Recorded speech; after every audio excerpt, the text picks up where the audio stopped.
Professeur Richard Ramarson, lutter contre la pollution.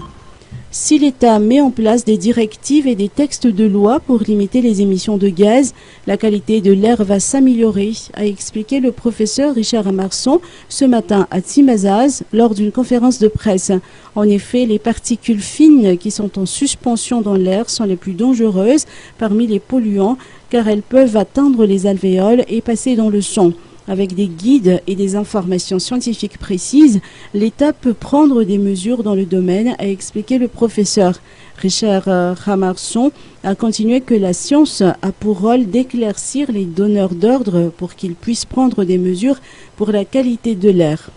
Aujourd'hui, j'ai parlé plutôt de la pollution de l'air, de tous les secteurs qui peuvent polluer, de tous c'est ce qu'on entend par les émissions qui peuvent qui peut avoir des effets sur la santé publique. Non seulement sur la santé publique, mais aussi sur l'économie du pays. Et on sait bien qu'à Tana, il y a plein d'embouteillages, il y a plein de voitures vraiment qui sont très polluantes, je peux le dire ainsi. Mais à part ça, il y a aussi d'autres sources de polluants, comme je l'ai dit pendant l'exposé.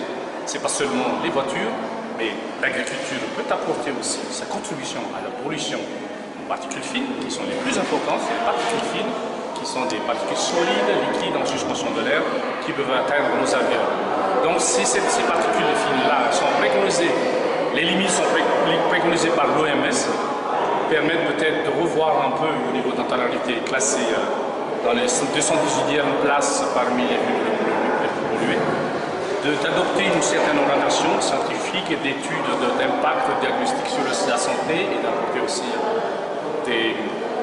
des mesures à apprendre, aussi bien scientifiques qu'au niveau carrément de l'État.